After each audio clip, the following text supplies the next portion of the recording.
Hello YouTube, it is Friday night and we're going to play a little bit of Phantasy Star online. So it's been a while. I think every time I stream lately, all I say is it's been a while, but yeah, it's probably been a couple of days since I streamed last. And like I said in the last stream, things are particularly busy here around the house right now. This might be my last stream for a little bit just because I got, as I mentioned before, I'm going to have a new baby coming on Monday. So that probably means I'll be a zombie for about 6 months. And between two little ones running around the house, my free time is going to be very limited, but we'll see how it goes. You never know, right? Anyways, that's neither here nor there. I got a whole ton of little interesting tidbits that I picked up recently. Some things, unfortunately, I can't show you. If I remember, I'll mention it in passing, only because, as you know, I do a little bit of buying and selling. So typically when I pick up things, I'll quickly try to flip it out. You know, there's that great Paul Stanley quote that I love where he said, you know, some things are worth having, but not everything is worth keeping. And I try to stick to that a little bit. If you see these little videos that I put on my YouTube page of me kind of like tinkering with toys or tinkering with keyboards or something, it's probably because I picked it up recently and I just want to have a record of owning it, but don't necessarily need it in my house. So generally I'll give those links to people if they're interested in seeing if an item works or just kind of get a better idea of how it functions. So that's why you might see me just spontaneously put up a 15-second clip of noodling around on a tiny little toy keyboard or something like that. But anyways, yeah, things have been going really well other than that, and I am now on vacation for the next month because of the new edition coming on Monday. But it also means I'm going to be pretty limited for time. But anyways, no weekend shifts till January 2019. Pretty excited about that. It means I'm going to have my Saturdays back for Phantasy Star Online when we have the regular scheduled events. So that's going to be a lot of fun. So before we get started, speaking of buying and selling, I just want to show you one quick thing before I get into the kind of fun stuff. This is something I should have picked up ages ago because, as I mentioned before, I do a lot of buying and selling online. But unfortunately, I'm not always the best at estimating prices. So finally, I decided to break down. I'm like, this makes so much sense. And it's really nothing special other than it's a digital scale. Goes up to, I believe, 5 kilograms, which is great because, you know, 5 kilograms after that, prices are pretty much the same. But anyways, it's a long time coming. Oftentimes I'll price things up like a comic book, for instance. So if it's under 500 grams when you ship, you can generally send it regular letter post, no problem. It costs about $4.10. If it's under 100 grams, it's regular postage, so $1.80. So that's great. Graphic novels are particularly troublesome because they've got that little bit where they're just like, they're about 500 grams, but they might just be a tad over. So if they're a tad over, that makes all the difference. That means you have to ship as a parcel, and then it's between, you know, $12 and $15. This is going to get me out of a lot of trouble. So instead of losing sales on purging some of my stuff, you know, I'll finally be able to figure out whether or not this is even worth selling, for one thing. And if I am selling it, just get a really confident idea of how much I should price things at. So anyways, nothing special, just a digital scale, but some actual fun stuff over here we'll get to in a second. In the meantime, I saw that there were a ton of people online, so I am going to fire up the old Dreamcast right now, and let's see who we can find. By the way, I am loving this Stream Deck from Elgato. I think it's a bit of overkill for what it actually does. Like, it's basically just a backlit, you know, tactile interface for interacting with OBS.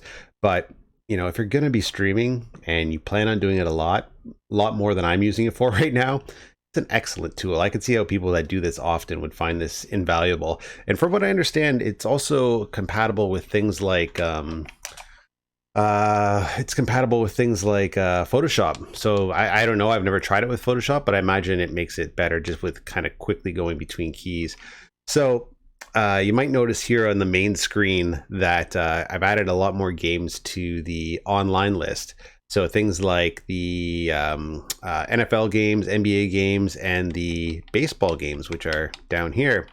A lot of games have gone live recently. The guys over at Dreamcast Live have been doing an excellent job you know, we're getting to that point where pretty much all of the games that you can play online are there. I'd say we're getting close to half, if not over half at this point. I'd have to really take a good look at the library.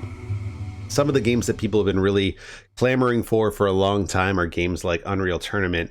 From what I understand, that server is a bit difficult to kind of map out, and that's why it's taking so long. But they're definitely on it. They've definitely heard everybody's pleas to get it going. So hopefully at some point rather, we'll be able to play a little bit of Unreal Tournament.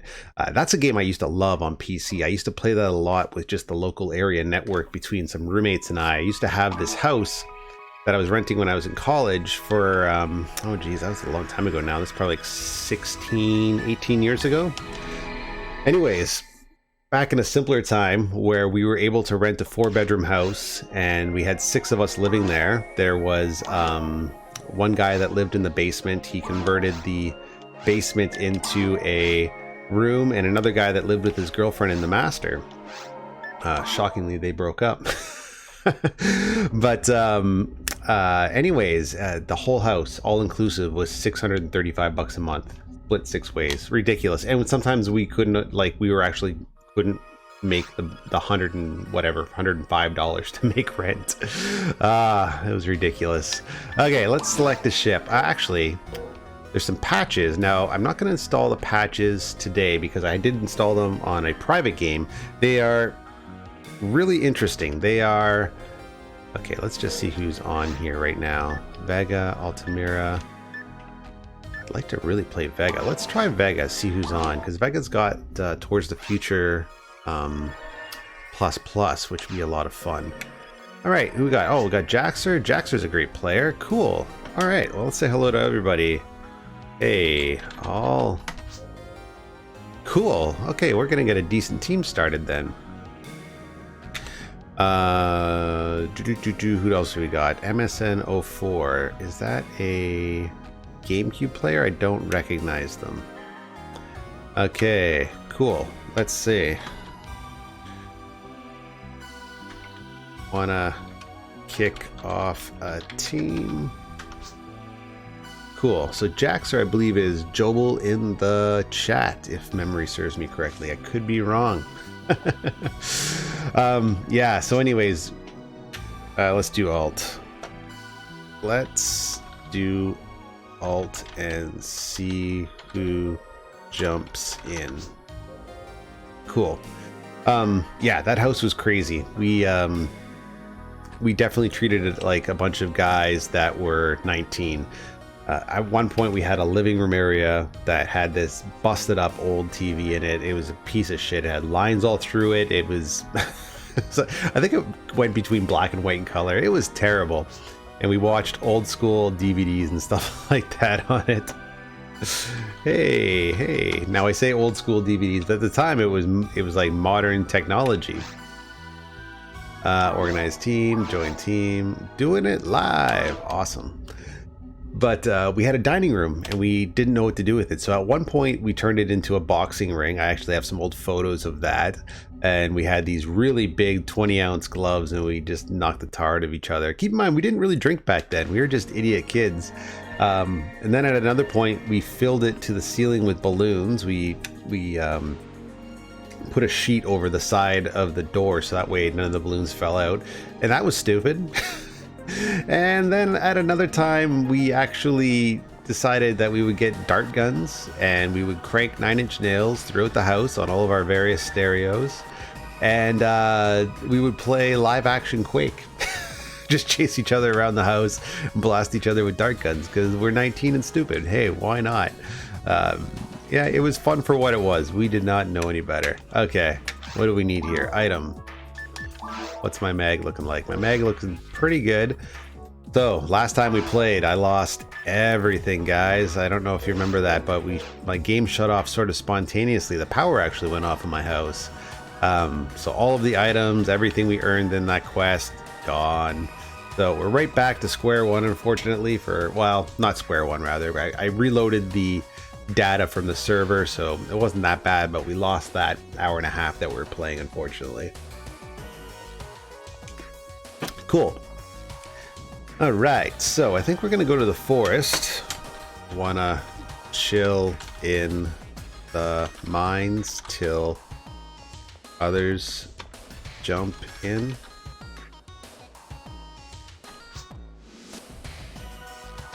Here we go, perfect.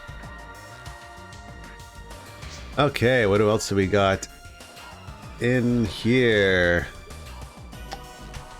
What do I think of Emu? Oh man. So, as most people know, Nintendo in particular has been really taking a lot of these ROM and ISO sites to task. They've been threatening lawsuits. And a lot of the major sites have gone down, including my favorite, Emu Paradise. They had a great way of indexing games. They would give you screenshots. Cool. Jobel, what level are you? If you're alt, come join us. If not, I will try and join you later if that's cool.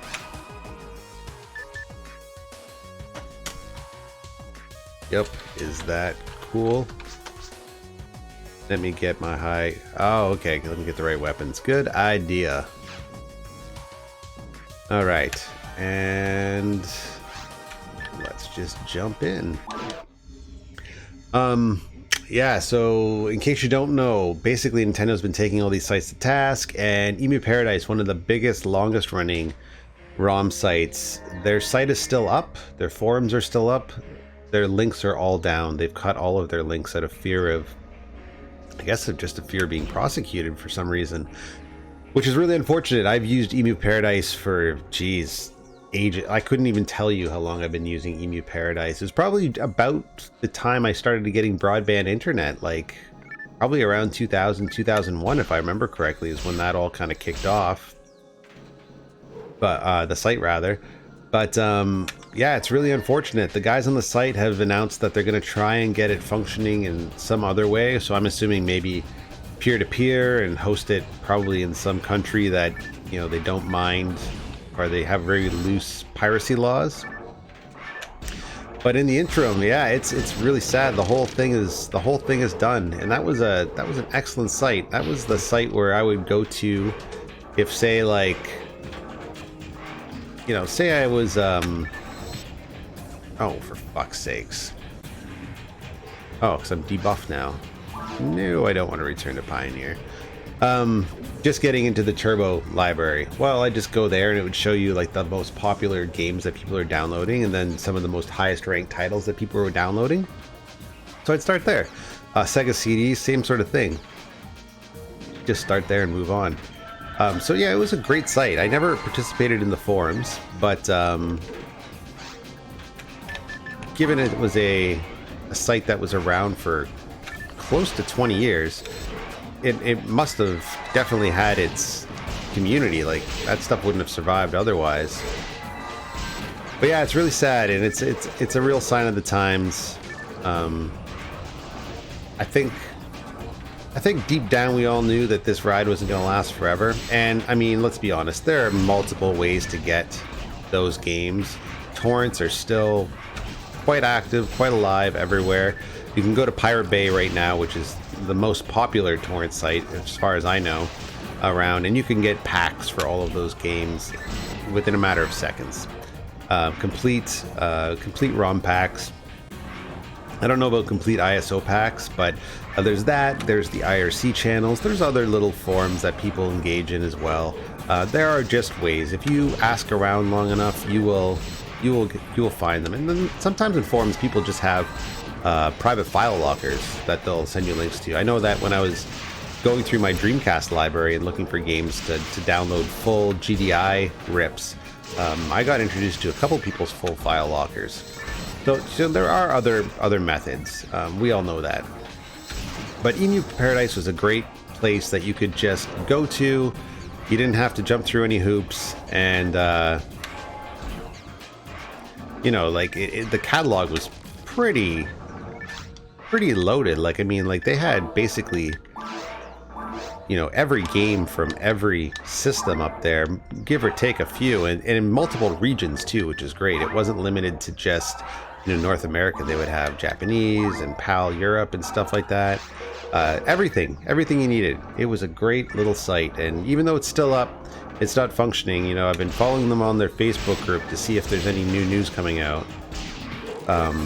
It's just really sad that they look like, you know, the ease of accessing their stuff is not going to be there anymore. Who knows? I think since they left the actual game pages open with dead links, they may at some point maybe host the links on a different site. I don't know. Maybe they'll go to host the page on a different site in a different country where, like I said, the piracy laws are a little bit more laxed. But they also might just be leaving it up just for people's research purposes. You know, if you want to look at a game, it's got a quick review, it's got some screenshots, quick idea of when it was made, and all this kind of stuff. So there's still some useful information, and there are other ways of getting these ROM packs and these emulator packs. That was another thing too. They would have different emulators that you can download, and I think they left those up, if I remember correctly. And complete instructions on how to install them properly, like the BIOS packs and everything like that, and you know, how to make sure that they were optimized so that we didn't have to worry about, you know, games not functioning properly. Maybe the shaders were off, maybe it was glitching, maybe it was like, you know, crashing halfway through or something like that. Who knows? There's all these different little bugs that happen with these emulators. But yeah, they were really just a really passionate community about optimizing the ability to play these games. And I mean, the other unfortunate part to all this is that there's a lot of people, like there's a lot of games out there that these companies, you know, even though it might be licensed by Nintendo or something like that, or a Nintendo property, they've forgotten ages ago. They've given up on ages ago.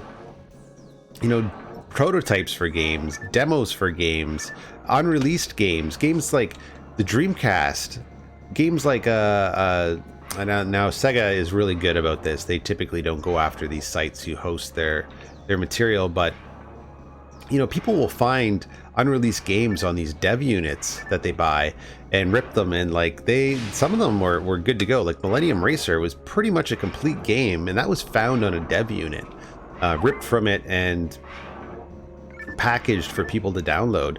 That would have been lost forever if it wasn't for the community that hosts this stuff. And the same goes for Nintendo. There's a few games out there, a few prototype games in particular that have come out for stuff, and there was no way Nintendo would dredge that stuff up. In fact, this is stuff that they cared so little about. Oftentimes, the only reason it exists is because Nintendo, as a company, was getting rid of it, and somebody on the development team took it, threw it in a shoebox or whatever, and then 20 years later found out how to rip it, or found somebody that could rip it for them, and chose to release it to the public. Now, there have been games in the past that people have commanded a hefty amount of money for, and because of that, they still haven't seen the light of day. But overall, the community's been pretty good about releasing this stuff out to everybody, because the thing is, if you keep this stuff, especially these older games and prototypes in particular, because you don't know how they were kept for however long they've been in like the said shoebox. You don't know the condition of the actual cart that was flashed to. You don't know if it was like a really sort of easily corruptible dev cart. So without the community there to rip it and put it online and preserve it by having it hosted on multiple people's computers, you know, that stuff would be gone forever. And it's just really important to kind of keep that stuff around. Well, important relative to, yes, there's obviously other things that are more important than video games, but in context with video game preservation, it's best to host this stuff and preserve it in multiple ways, multiple locations, because, you know, if you just put it one place and, you know, something goes wrong, you know, things just go wrong with computers. I've had this computer, or not this computer rather, but my previous computer.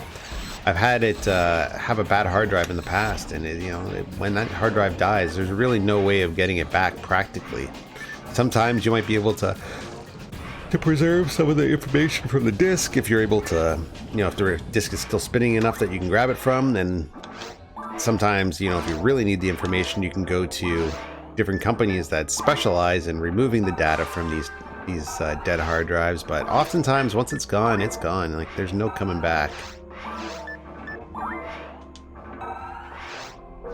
Okay, let's follow our friend here.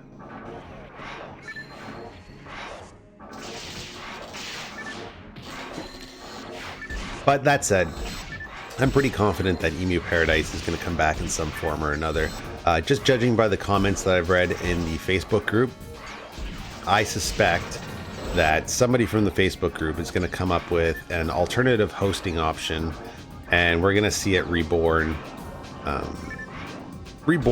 Probably you won't even notice a difference really, because the way they do these things and how they transfer the files to different hosting sites, they try to do it so seamlessly that the community really doesn't have to do anything too different than what they're used to. And especially after 20 years, like their landing page, people are just comfortable with that. They haven't changed it in ages, and nor should they. It looks like a landing page from the early 2000s. And that's okay. That's okay by me, as long as it's not a landing page from the late 90s when everybody was just putting crazy flash menus on everything and it just looked fucking terrible. It was so impossible to navigate. It seemed like back in the late 90s when flash started to become more accessible and easier to program, everybody wanted to have everything moving on that page all at once. Everything had to be interactive. It's just like, no, just stagnant menus. That's all I need. Cute little graphic to show me that I'm where I'm supposed to be, and that's it. But anyways, yeah, it's a good site. I really hope it comes back. A couple of other sites that I used to go to, like a lot of their material is still up. Like I'm pretty sure ISO Zone, their stuff is still up for the most part. Now they dealt with a lot of homebrews as well, which is also good. A lot of homebrews, a lot of hacks, a lot of ports from games to different systems. They kind of specialized in that for the most part, but they also had and a lot of translation packs too, which is also kind of nice. But they did have licensed games that were obviously being distributed without the license holder's permission. But that's kind of like, I mean, do they honestly care? I can kind of see Nintendo caring now because of the NES Classic and this SNES Classic. I can kind of understand why they might be putting up a bit of a fuss with people pirating those games now that they're trying to resell them. But that said, like, everybody's got them in some form or another. Like, what are they thinking? Most people that have the Nintendo Classic, well, I shouldn't say most people, but I'm going to say the majority of people that have the Nintendo Classic, NES Classic, have had some experience with the Nintendo previously. Whether they had it as a kid, or maybe they played their parents, we're getting to that stage, or who knows, maybe they just always played it on emulator and this was the next step. But I think going after these sites is counterintuitive, because if you're that young kid who only played these games emulated, then you've never known, like, you've never purchased any of this stuff in the past. You weren't like me, who I remember very distinctly in the early 90s, because this game was still commercially available. I wanted Final Fantasy for the NES so bad for Christmas. I saw a friend playing it, and it was kind of my first introduction to RPGs. And even though I couldn't start my own game on it without erasing his, he let me play in his quest, and I believe his quest started somewhere probably around the part where you fight the wizards in the what is it there? It's like the marsh caves or something like that. But anyways, I was never really that great at quick twitch games, even though the Nintendo, compared to more modern quick twitch games, is rather slow. Like back in the day, if you were playing a game like Blaze of Steel and stuff like that, it meant you kind of had to be quick on your thumbs, quick on your fingers. But I really enjoyed Final Fantasy because it was like, it's a slow burn. It's a game you can kind of just soak in and enjoy. And obviously it's a classic now. But I remember asking my parents for it, and they kind of hummed and hawed. Oh, cool, we got another player. Let's just let them know. Hey there. I'll drop a pipe. Okay. Jaxer got it.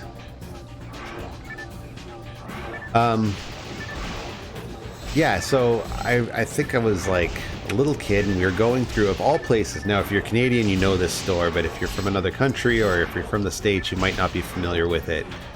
The Canadian Tire, Canada's superstore. So the Canadian Tire was like kind of a hardware store that specialized in automotive parts and had a bit of a reputation for selling cheaper tools. But when I was a kid, they also had video rental, and you could purchase video games there. So I remember we were in the Canadian Tire, we were checking out, and I wasn't thinking much about it. It must have been close to Christmas. And I saw my mother sort of scan this game through. I looked at the price tag, and it was $88.95 or something. I was like, holy shit, my mom loves me after all. That was an expensive fucking game back then.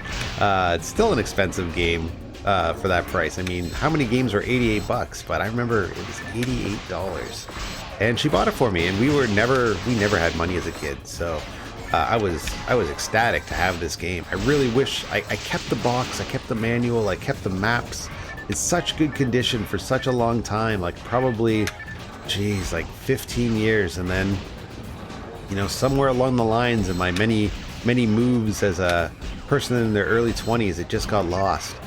There's that, and I remember I had a complete copy of Metroid in the old gray box, and somewhere along the line that got lost as well. So, you know, who knows? I've looked in all the nooks and crannies around the things that I brought with me when I moved, but never really ever found anything. So, anyways, brought it home, loved it, played it to death. I've purchased that game. What platforms exactly? I think I bought it on the... Did I buy it on the eShop for the 3DS? I may have. I know that I have some other... I think I have The Legend of Zelda when they started doing the SNES titles. Emulated it a number of times on various different devices. Computer... there was the cell phone version, which sucked because if anybody called, it booted you back to the main menu and you killed your game. You couldn't multitask with it, which was a joke. But I did play it on my old iPhone back in the day.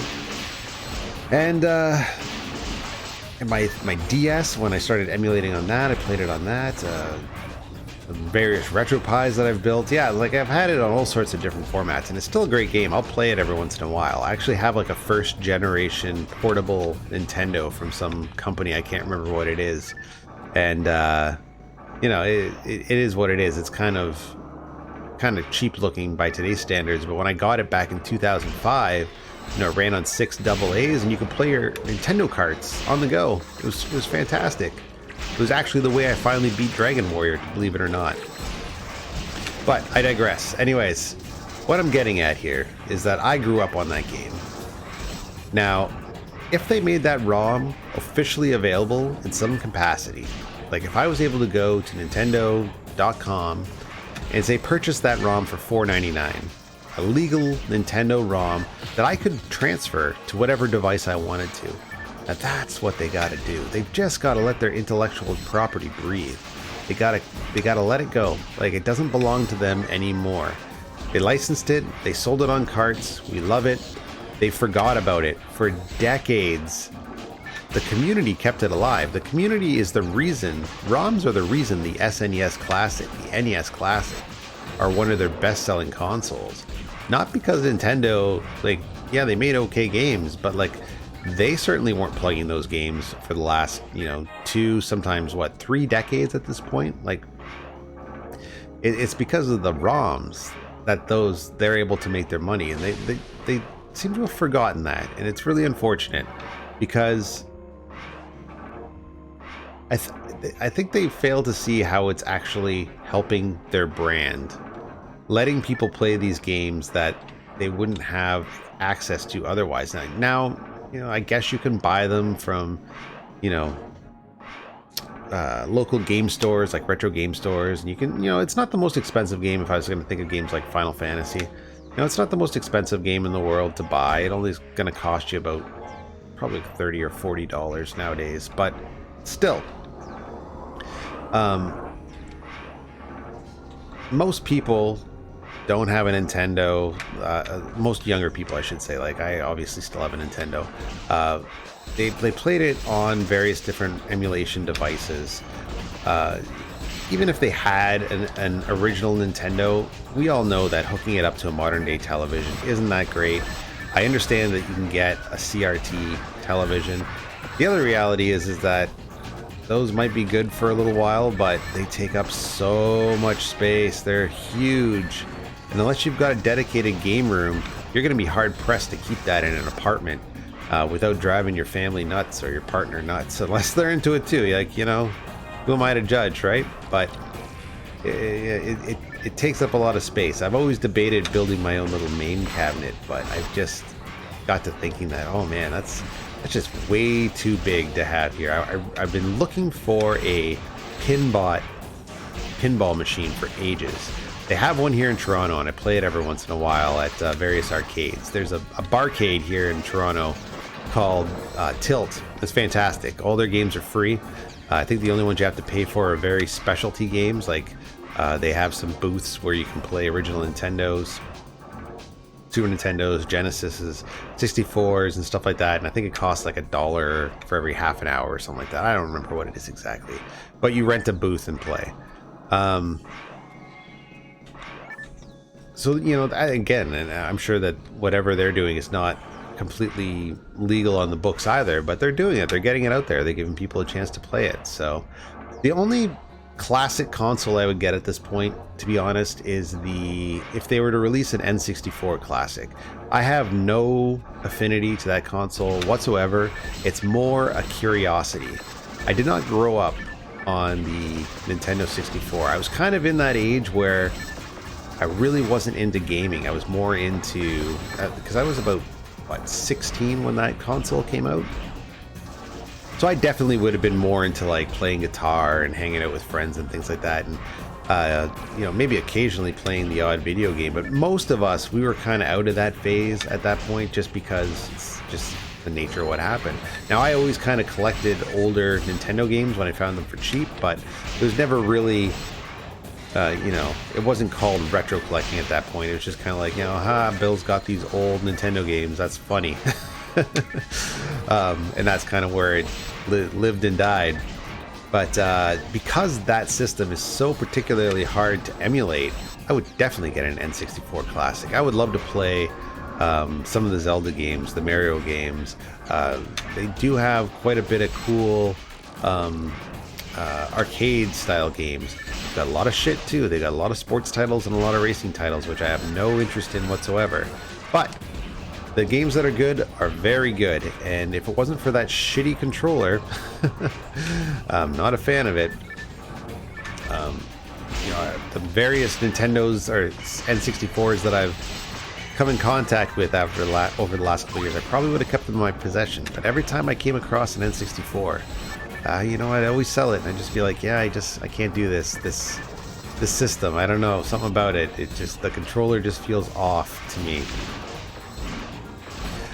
So yeah, I would definitely purchase that in a heartbeat, and that's another property that, you know, Nintendo doesn't particularly have to defend that much. It's not hard to emulate. It's just hard to emulate properly. It's such a difficult system to get running smoothly unless you really downgrade the resolution, or you've got, you know, I don't even think the computer processing power matters that much, because even on a Raspberry Pi B+, it still runs quite terribly. I think it's because the emulator front end is so high drain. That's what causes a lot of problems, but don't quote me on it. Okay, Mines level 2. What's going on in the chat? All right, so Okay, good to hear. ISO zone is fine. So again, we were talking about that, just sort of going over the various different ROM sites that might have been taken down due to Nintendo's recent threats of legal action against some of these more popular ROM sites. But generally, if you belong to a forum, or even if you visit websites that are dedicated to a specific system, like if you go to Dreamcast Live and you go to the forums, I won't provide the links, but if you get good with that community, they will definitely provide you with links to their various resources that they have sort of hidden around the internet if you're a good person that they like. So, you know, that's always possible. And you know, I've gotten that through like the you know, PSX Palace and stuff like that. Like, you just gotta kind of put yourself out there in different forums and get a bit of a reputation as a person who A, knows what they're talking about, because that gets you a long way, and B, is fun to interact with. Now, fortunately, in most cases, I fall under neither of those categories, but, you know, I get lucky sometimes. You know, throw a dog a bone, I suppose. Alright, where are we going here? Alright, perfect. I think, actually, it's funny because I can remember, now you could probably find this on YouTube. It was available for quite some time. I used to have every episode, actually, on my computer. I saved it from YouTube. But, there were a couple of popular magazines back in the late 80s, early 90s. Nintendo Power. Now, Nintendo Power actually, I'll show you guys when I take a little break. I have the first 4 years of Nintendo Power, all complete with posters and everything. I got them for very cheap. I've had them for quite some time. The information in it is surprisingly relevant sometimes. Like, for instance, I got stuck in Secret of Mana, and I was like, gonna go online, and then I realized, wait a second, I bet you there's a Nintendo Power issue that has a tip for me. And sure enough, it did, and it got me out of that rut, so that was great. But there were, like, SWAT was a good magazine back in the day, Secret Weapons and Tactics, that had a lot of stuff to do outside of Nintendo, and did some PC games as well. But, you know, it was a magazine that would talk about Genesis and Nintendo, and I think even Atari to some extent. It really wanted to jump on a lot of these newer systems that never quite got legs. So SWAT was a good one, but GamePro was probably the best competitor to the Nintendo Power magazine back in the day. At least for me, anyways. I couldn't tell you what the numbers were like. But GamePro was fantastic. They had really great artwork. They had a lot of really cool tips. It was a great magazine. They gave you a lot of really cool in-depth previews. And for a while there, they actually had a television show where they would tell you about new upcoming game news and show you tips and stuff like that. In my mind as a kid, it was much cooler than it actually is, because watching it as an adult, it is kind of lame. But there's one episode, now I can't remember the episode exactly, where they interviewed somebody that was ripping Nintendo games. And the way they were ripping Nintendo games was through these, like, you know, these SRAM type devices where you put the card in and it flashes or it takes the EEPROM, I guess, or whatever the information is saved to, and it downloads it to a physical, you know, 3 1/4 floppy disk, and then from there you can put it onto your computer, and then you have a complete ROM file of the game. They're very, very interesting little devices. Actually, recently just sold one. I had one part to a Bung Enterprises SRAM cart for ripping Sega Genesis. I picked it up at a thrift store for a couple of dollars. I held on to it for a bit, but now that I'm pawing through some of my more sort of bulky stuff that I don't need, I was like, okay, I'll sell it. So I recently sold it, but, you know, that was a company that produced all sorts of ripping tools for various different systems. They have, if you look online, Bung Enterprises, you're going to find a lot of information on them. But anyways, on GamePro television, I can remember watching this one episode, and this guy, you know, for me anyways, it was quite magical. They were ripping Nintendo games to disc, and they were able to play it from the disc via the ripper onto their television, or they were able to put it onto their computer and play it off of an emulator. It was probably, I don't know if it was Nesticle, because I think Nesticle came out in 2004. It must have been something else, because, or not 2004 rather, 1994. So maybe it was an earlier version of that, or maybe I'm getting my timelines wrong on when the show actually came out. But yeah, it was quite interesting. So I mean, piracy for these games has been around forever. Like, for instance, the Commodore 64. The interesting thing about that was that even though, yes, you could access the internet, or not the internet rather, but access BBSs and download games through that, I don't remember anybody that had any legally purchased Commodore 64 games. Basically everything that they had was just a copy of somebody else's copy of the game. So you know, like that's a fairly old system, and stuff was still getting pirated from even way back then, you know. So okay, shoot, sorry guys, I'm getting distracted here. And die me. And even for myself, like I can remember the first time I played Doom on my parents' new 386. My uncle came over, he had a set of 3 1/4 discs, and he dragged and dropped them into my computer, and we had Doom. It was fantastic. One of those things, like my father, he was always an interesting fella. He still is an interesting fella, but he kind of was big into video games back in the day, you know. Like I remember we had a Tandy 1000, and we had a fistful of games on that. Not a whole lot. Not everybody had a Tandy 1000, but I remember playing a lot of Pac-Man. I remember playing a lot of RBI Baseball, and a lot of Zaxxon. Now, for whatever reason, Zaxxon kind of ran crappy, but, you know, we never purchased those games. Those are all copies of copies. I don't know where we would have got them, but, you know, that game couldn't, that system didn't have a modem or anything. It was pretty bad. But,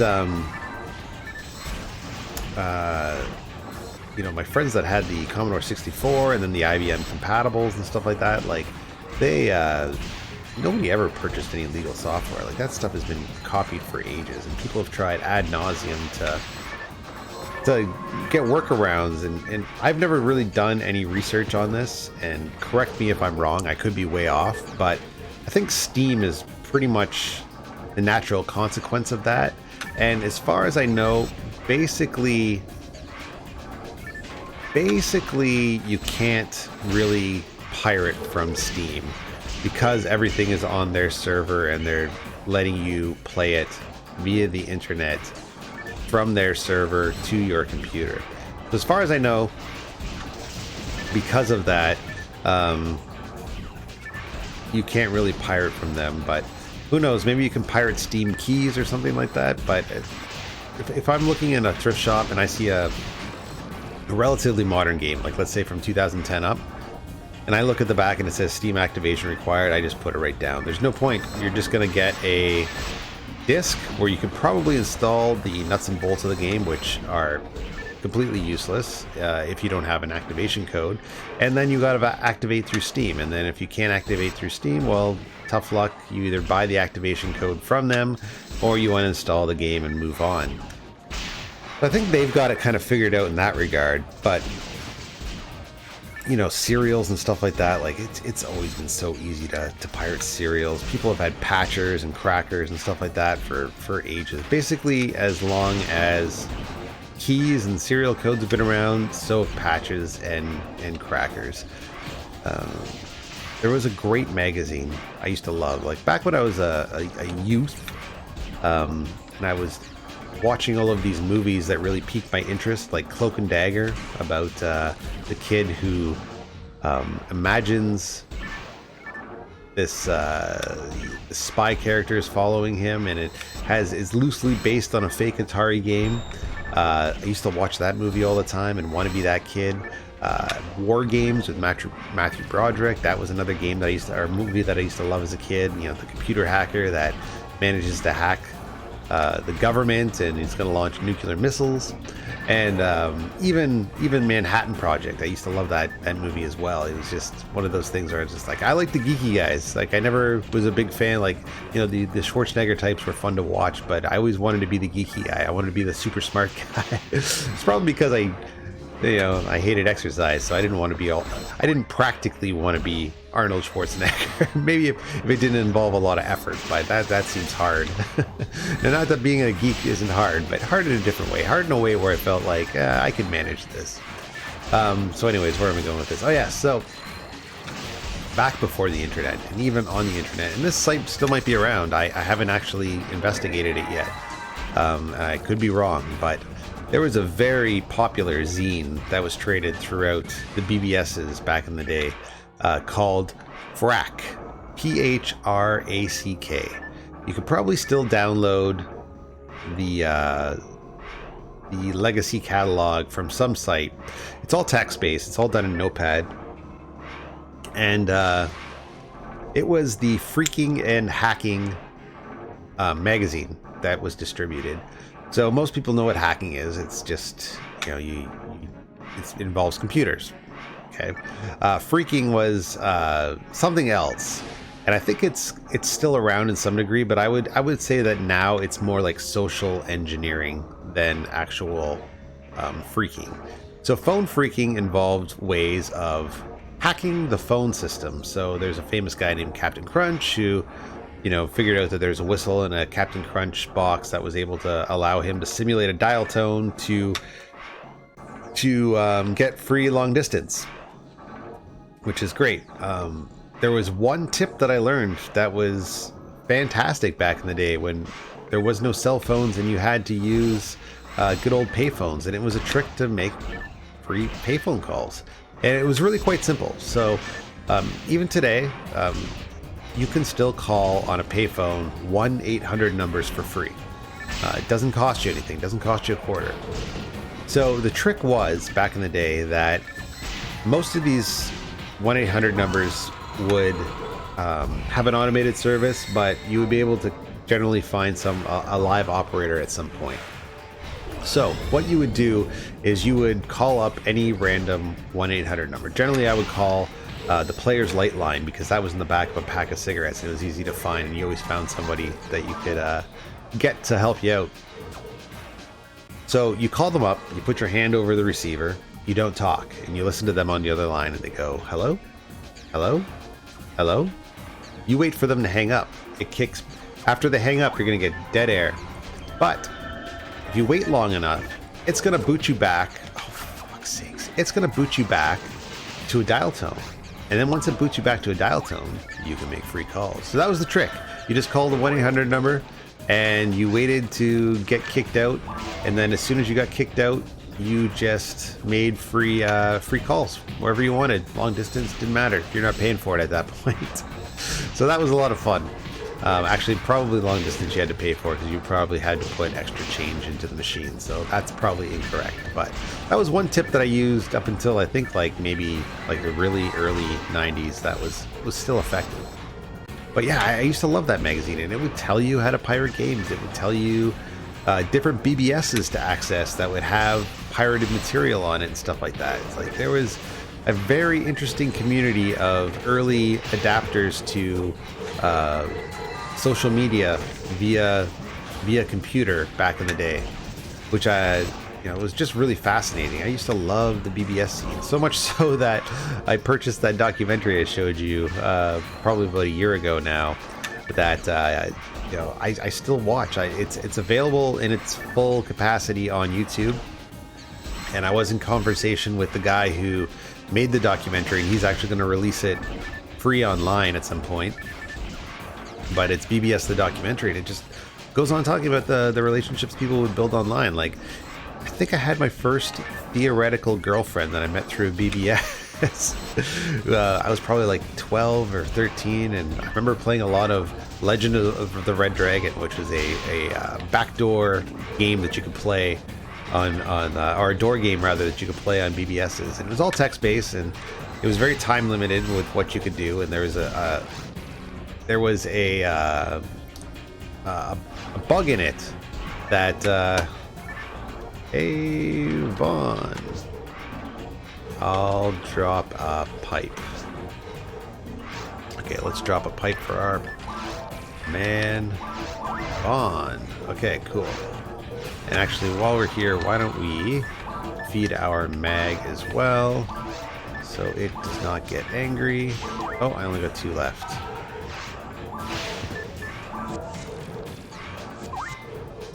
Okay, let's get out of here. And let's heal up. So yeah, I would play this game, and I remember a friend of mine from way back when, we were probably one of 4 people that used to adopt BBSs early on. We got to chatting, and this person identified themselves as a girl, and you know, we're 12, 13 years old, like, oh my goodness, I'm talking to a girl, and it's a girl on a computer. This is amazing. And we met in real life, and you know, they were nice enough people, I guess, for being around the same age we were. I think they were like maybe a year older than us or something like that. But you know, whatever. It was really interesting to do. So, you know, that, like, and with that stuff, like with that community, I can remember like occasionally I'd log in, and based on whatever I was doing and what I was saying in different games, I would get interrupted by the sysop, and the sysop would say, oh hey, you know, hit this button inside the main menu, and or this key combination, and it will allow you to get to, you know, whatever, a secret file locker that they have with a lot of this cool stuff. So, you know, even stuff that wasn't on the front page, you know, sometimes these people would have coded in a secret non-visible place to go to on their BBS, which is very, very, you know, if you got into that, you were very elite. So anyways, where was I going with this? Yeah, I can remember, like, that was where I got my first, you know, I think it was this place called Dog Star BBS in Sault Ste. Marie, Ontario, and it was probably the first place I discovered Nesticle, because, you know, BBSs were fairly like the most predominant way of accessing or communicating with people via the computer, up until about 95, 96, when the internet became a little bit more accessible to the general public. In fact, I can remember back in the day, oh, here we go, I think we're done. I can remember back in the day, item, do I have, no, okay. I was only able to access the internet actually through a BBS. They gave you a internet portal, and then of course after that everybody just got the internet, and, you know, it was done. Okay, let's concentrate on this. Now this guy's one of my more fun bosses to beat. I enjoyed this guy thoroughly because I find him particularly easy, especially when I have other players. Now what time is it now? Internet time. Okay. Come on, you son of a bitch.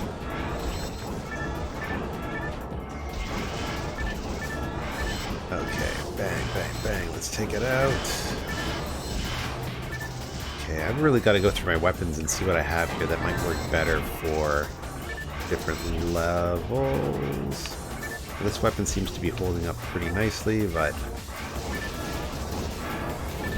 I'll switch to my anti-android rifle after we get out of this particular version of the boss.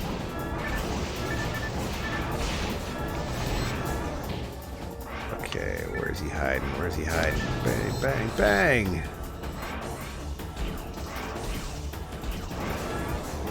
Okay, where are you at there, buddy? Alright, sweet. Took that out. Oh, no. Alright. Okay, he's gonna come back around.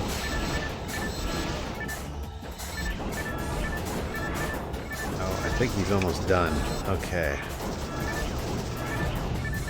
Nice. Okay.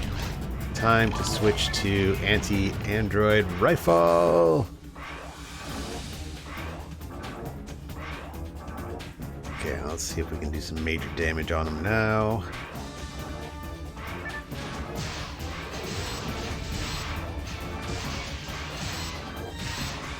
Okay, not doing too bad.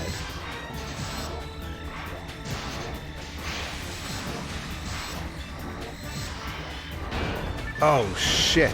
Oh fuck! Okay, guys. Sorry about that. Somebody bring me back. Thank you, thank you, thank you, thank you. Okay, that's not working. Shit. Oh, fuck. I didn't get the XP. God damn it. Well, fuck. What are you gonna do, right? Okay, I don't need luck. Da-da-da-da. My set is always good. Moon atomizer. Oh, yes, definitely evade material is always good. Alright, sweet. Well, let's go back to Pioneer. I think we are done here.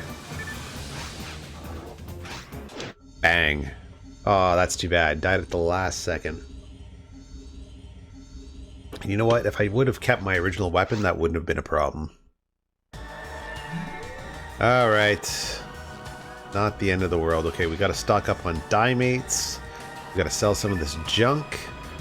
And maybe we can actually do a quick quest. Maybe towards the future part 2.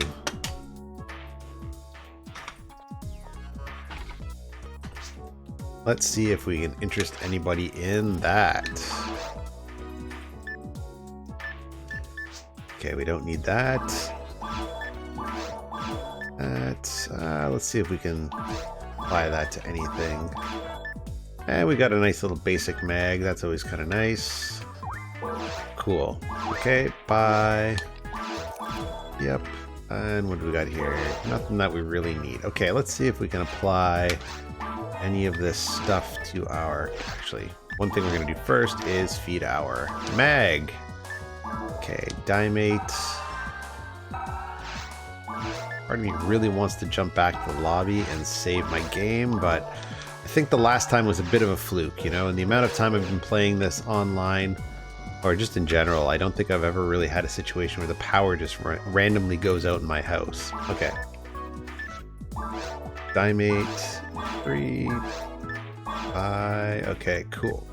What else do I need? Any Trimates? Yeah, sure, we might as well stock up. And we're good. Okay, now let's use that evade material items. Evade material used. Defense material used. Okay, we'll drop that mag in the bank, see if anybody else needs it. Okay, what do we got? The Yasminkov is pretty much good. Can't really do much with the Heaven Punisher. Can we? Doubt it. Item. Oh, we can. Why have I not been boosting up my Heaven Punisher? Dun, dun, dun, dun, dun, dun, dun. Okay, good enough. So let's go and buy that last mono grinder. Ah, things you learn. Or neglect in my case. Use... Okay, cool. So let's drop that mag off in the bank because we don't really need it. Actually, let's quit driving our friends nuts. Coming. Anything here that we can use? Not really.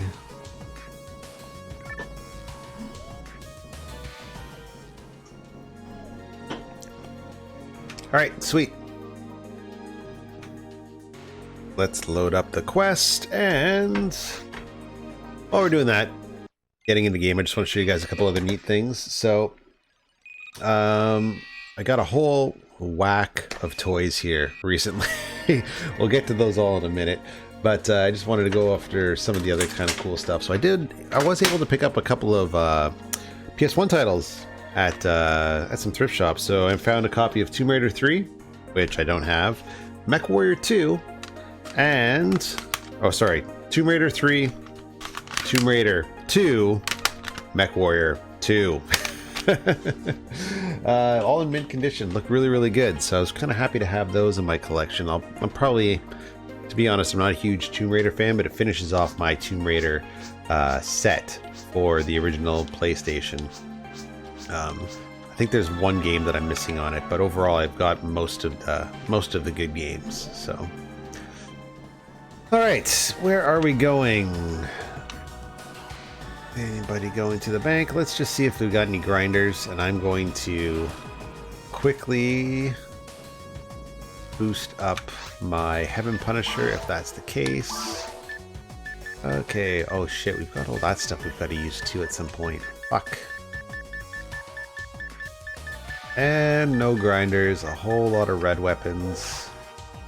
Good enough. Oh wait, we forgot to deposit our mag. Come on. Deposit, item, mag. Yes, thank you. Cool, okay. Let's get out of here. We got a full bank, so we're good there.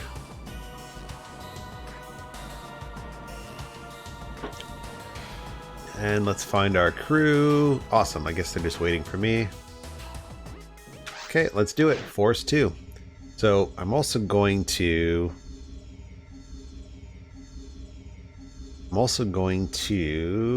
change my weapon, I think. Press start. Item. Equip. Yes. There we go. Alright, sweet. Oh my goodness, this is gonna be painful. Okay, let's see if we can free some of these guys. The good news about this is we get tons of XP, which is the goal.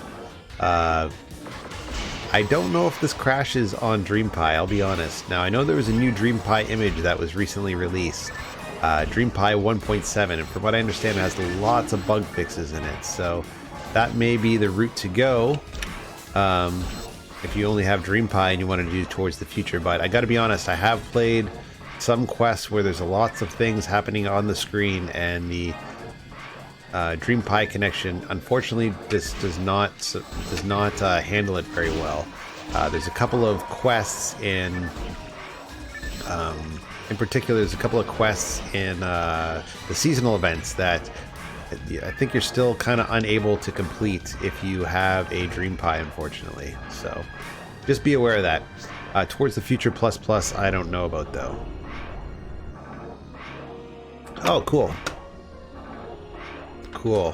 How you liking it? All right. Come on, tag. Holy smokes, we got a player on our team that's really doing a lot of damage. Okay.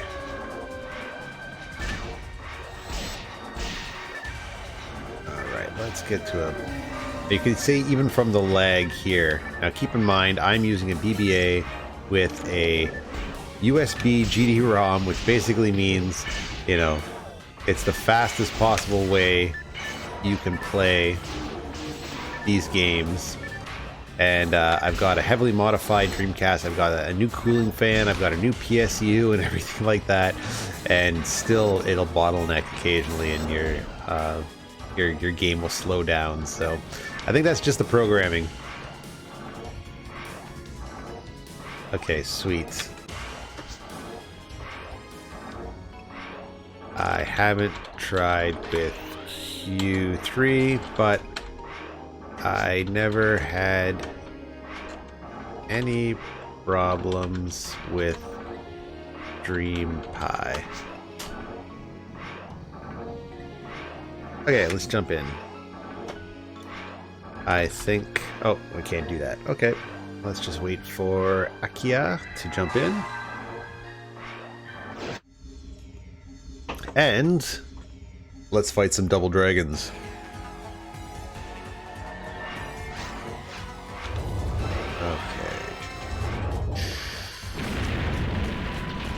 First time played Towards the Future Part 2, that kind of caught me off guard that there was 2 dragons, because, you know, you look at it and it just looks like 1 dragon, and then kind of starts to splice off into 2, and blah blah blah.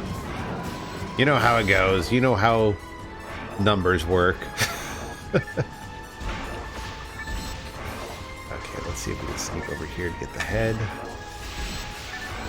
I assume we're going to finish this guy off relatively quickly. I am surprisingly hitting for quite a bit, so somebody must have buffed me with some decent... I don't know what they buffed me with, but... it seems to be working quite well. Okay, get out of there.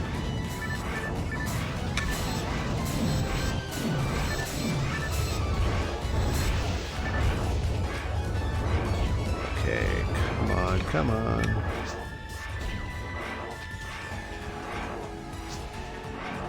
Uh-oh. Damn. Damn, damn, damn, damn, damn, damn, damn. Fuck.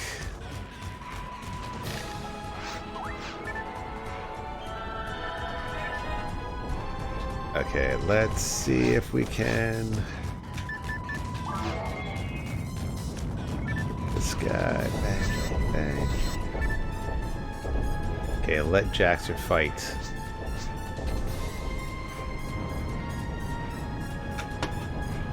Okay, no prob.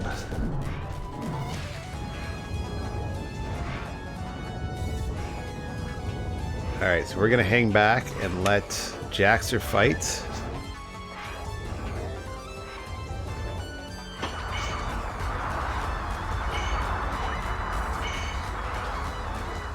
Shit.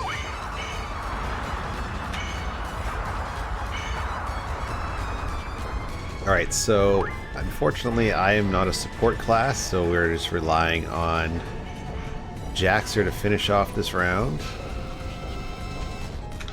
Maybe I'll just feed my mag? Oh shit, he's got... oh, fuck! Oh, I thought I was in enough. Damn it. Whoops.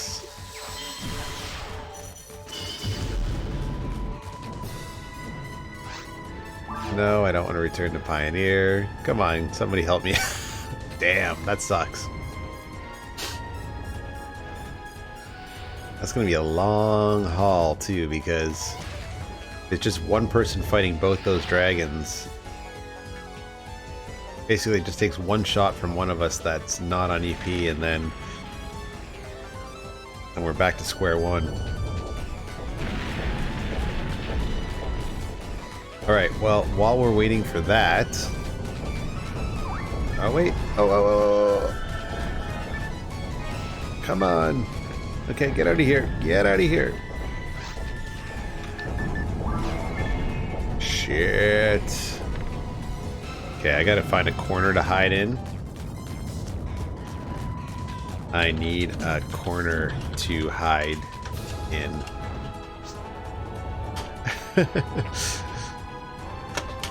Sorry. Droids are not support classes. Get out of here. Fuck. God damn it. Okay, where am I?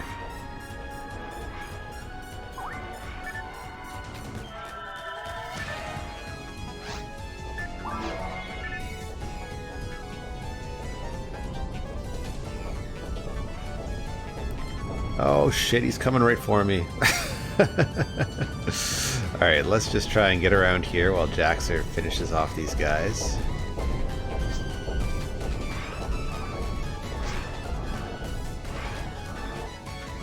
Okay, so does that mean we can not fight any of the bosses?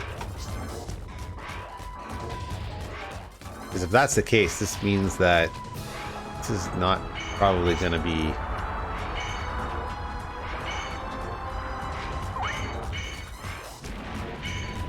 probably the most practical quest to play if none of us can beat the bosses. Gotcha. Okay, so it's just this boss. Okay. Doesn't work if just vanilla players. Fight instead?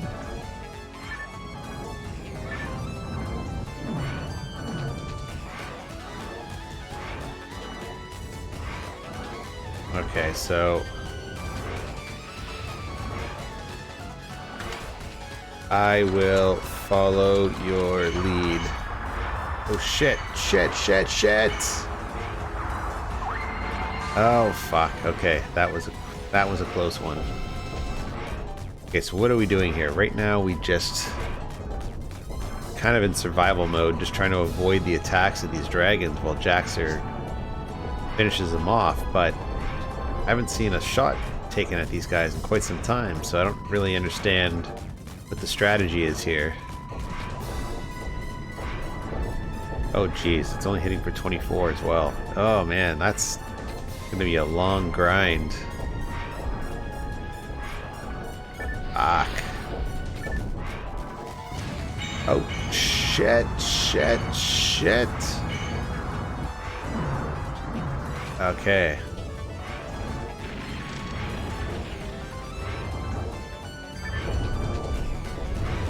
No, get out of there, get out of there.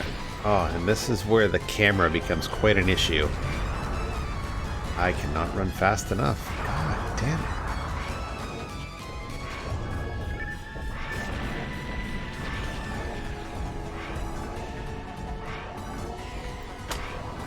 You gonna be able to pull us out, Jax?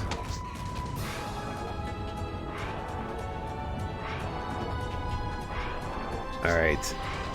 Not on my own. Grab this. Okay.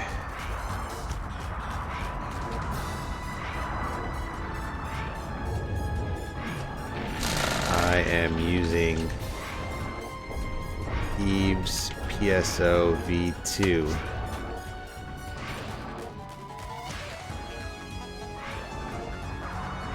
Okay, sweet. So Jax was able to drop him. Oh shit. Shit, shit, shit. Awesome. So this is good. This is good. This is good. Oh, there we go. Now he's hitting for in the hundreds. That's what we want to see. Cool.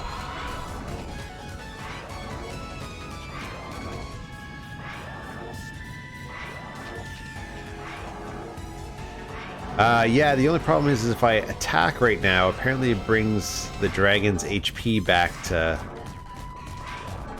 brings the dragon's HP back to max, so I gotta let Jaxer pull this one out. Kinda sucks, but apparently this is the only boss that we have to worry about this with. So if Jaxer can pull this out, this will be fine afterwards. We can start attacking some of the bosses.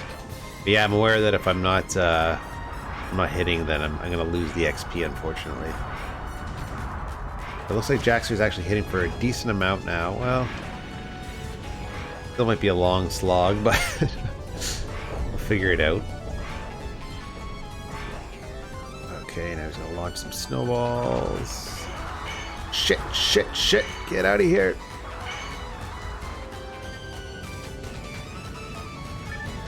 Okay, come on, support classes, bring us all back.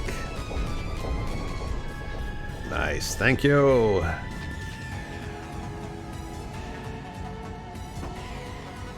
Okay, sweet. So he's got the needle, and look at that. He's gonna take them out. Awesome. Good job, Jax.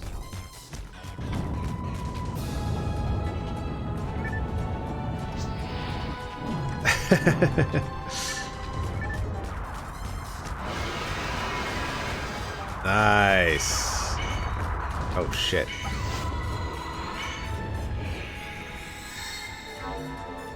Okay, Vaughn is launching.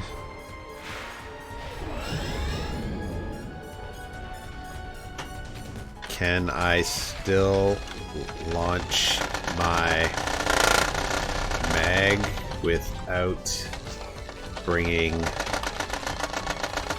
them back to full HP. Oh shit, oh shit. Don't. Okay. Okay. Good to know. So I have a feeling that... Oh, fuck.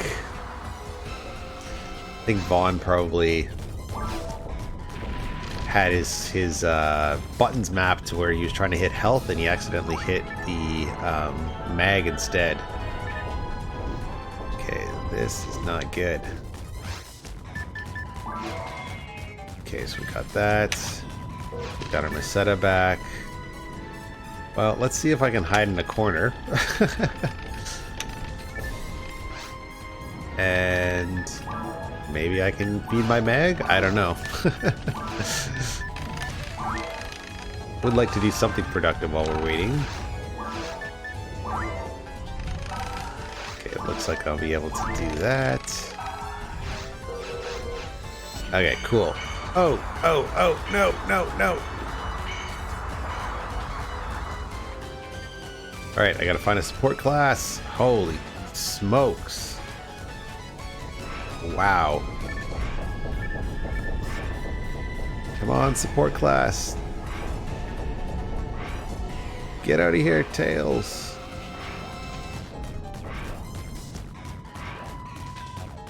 Alright. Holy shit, that's...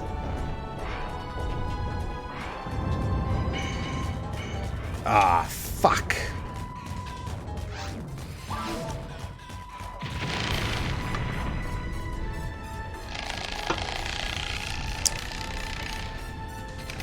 Wow, we are in rough shape.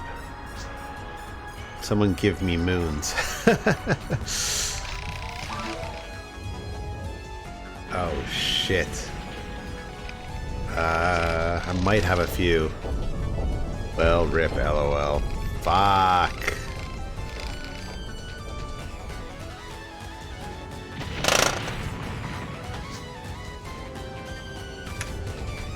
Fuck, fuck, fuck. We're out of moons.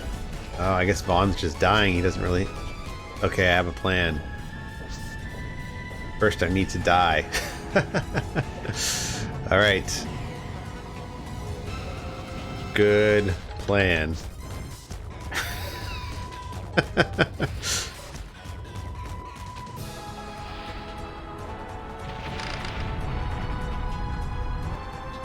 Alright, so what is the strategy?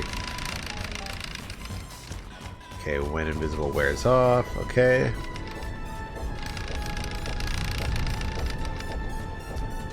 Dun dun dun. Okay. Dun dun dun.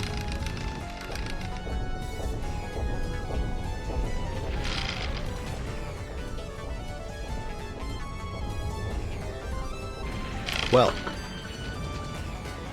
this is uneventful. So, while we're watching this and waiting for the plan to come through, I am going to switch to this camera right here. Actually, this camera right here, sorry. And I just kind of want to show you guys a couple more things while we're waiting to figure out what the strategy is here. I think Vaughn's going to go back to the main, maybe back to Pioneer, get some more moons and come back if Vaughn dies, but don't quote me on it. So, in the meantime, we'll let this thing rattle away. Holy smokes. Did get some other cool things, actually. A whole bunch of Masters of the Universe crap. I can't help myself. When I see it for $3 a bag, I just have to pick it up. You know what? I don't generally keep this stuff, but I don't sell it either. Typically what I do is I give these to my nephews just because they're young, and I like the fact that, you know, these young guys are playing, like 5 and 6 years old, are playing with Masters of the Universe, so. Come back where?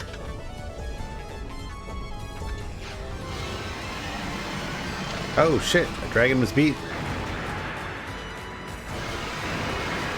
Okay.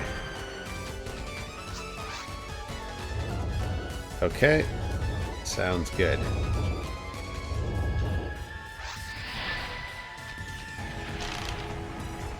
don't want to lose my weapon though. Okay. Will I lose my weapon? If we all come back, won't we lose it? Fuck.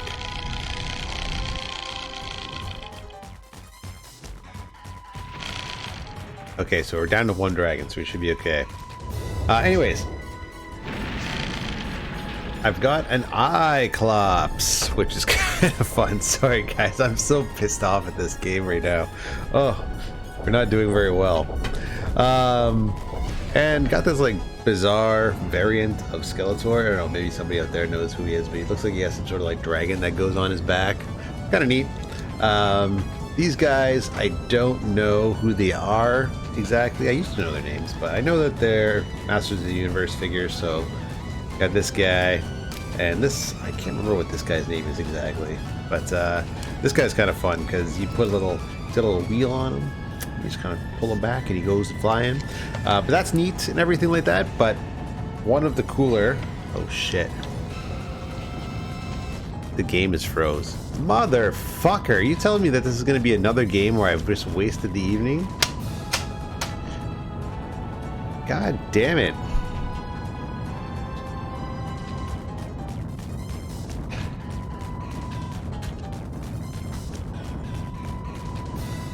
Wow, this sucks.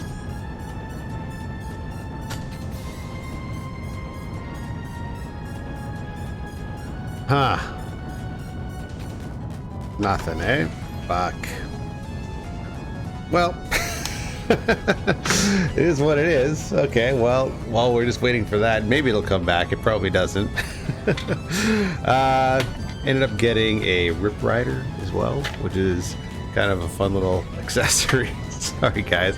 Oh my god, this is the second stream we've had where we've had technical problems and I haven't had the chance to save. Fuck, that pisses me off. But this one was the coolest one. So battle damage Skeletor with a what's it called there? With a land shark. So you just kind of wheel this guy around and his mouth opens and stuff like that. So that's kind of neat. Oh man, I am so depressed about this. Why does it have to crash again? Well, it's not coming back, so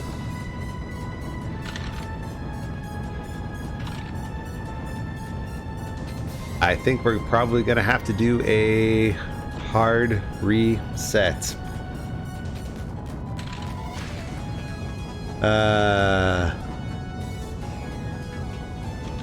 My Steam is still going.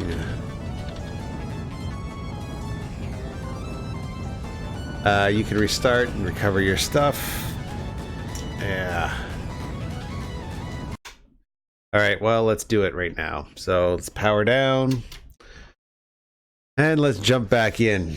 Ah, man.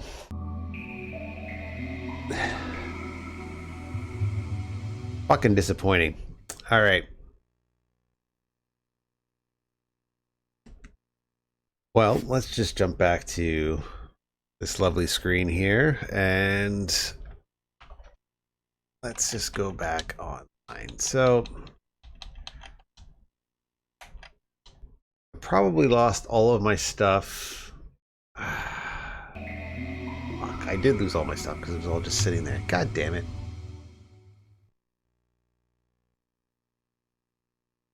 Okay. Let's see what happens. Okay, so we're going to connect online again. We're going to jump back into game.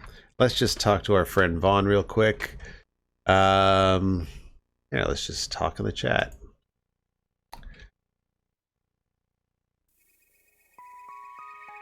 Is my gear still sitting there? I can always recover from my save file from a lobby. Fuck. Alright, well, restore. Yeah, so guys, it has nothing to do with my connection. It's actually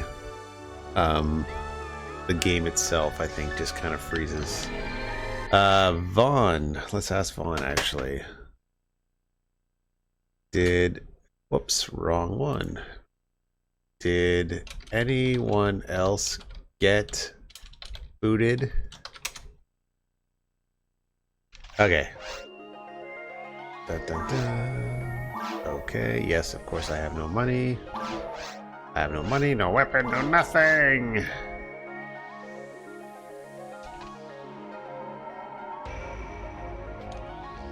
Really?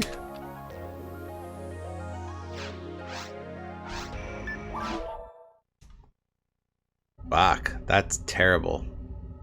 So I'm the only one that got booted from that game. Jesus Christ.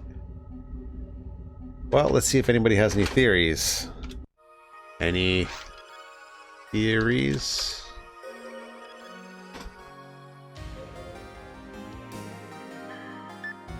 Flagship, Vega.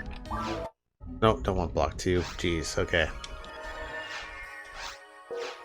Alright, let's change blocks. Transport, change block. Block 1, Vega.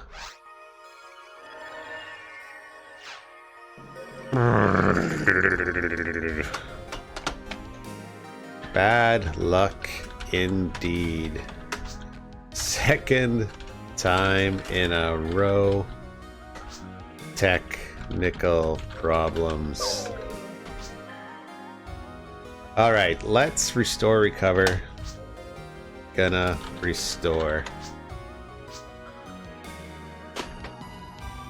/ restore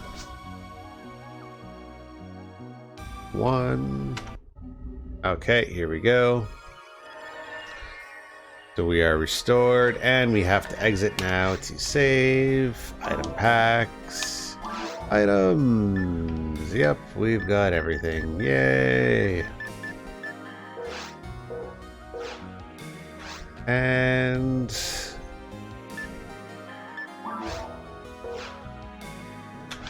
let's quit the game to save. Yay.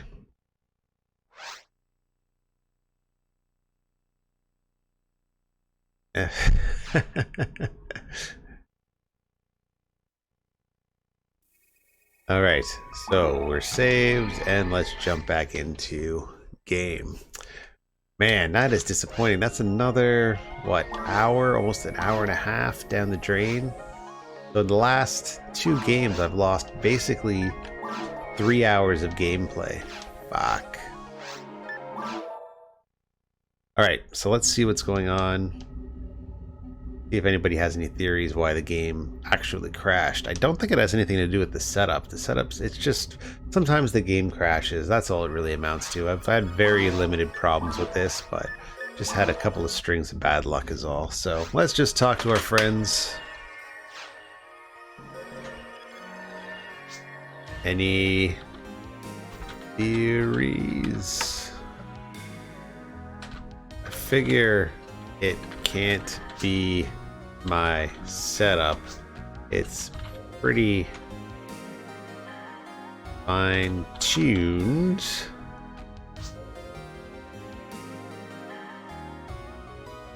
I guess it's just bad luck. The game crashes sometimes.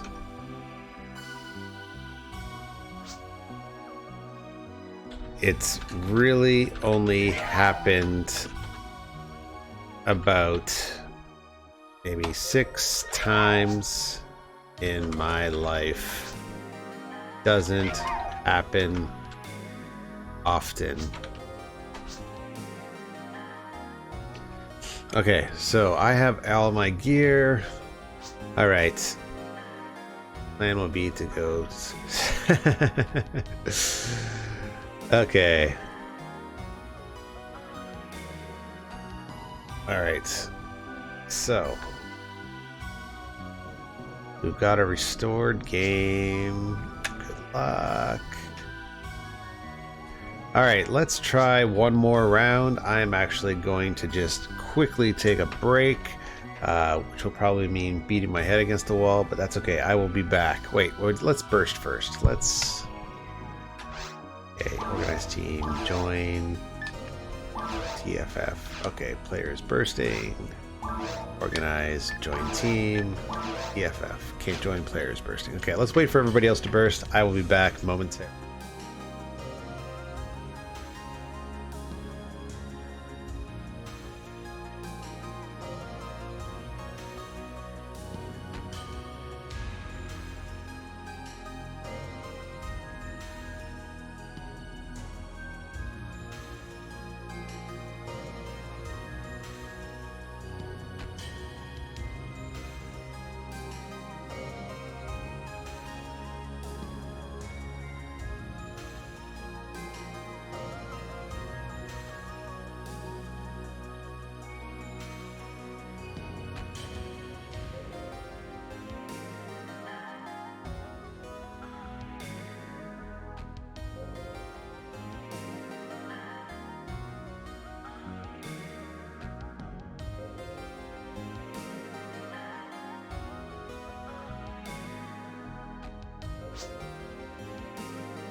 All right, guys, I am back. I'm actually going to log off for the evening.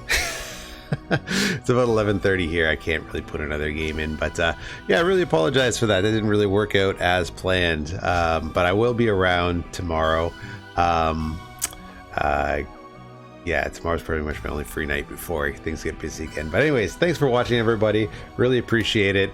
Again, sorry for this second stream in a row where we've had technical difficulties. But, you know, tomorrow I'll jump on again. I'll have a little bit more of a clear head. We'll play from there. So anyways, everybody, have a good night. Thanks for watching. Thanks for the support. Fuck you, Dreamcast. Actually, I love you, Dreamcast. It's not your fault. You try. And we'll try again another time. So take care, guys.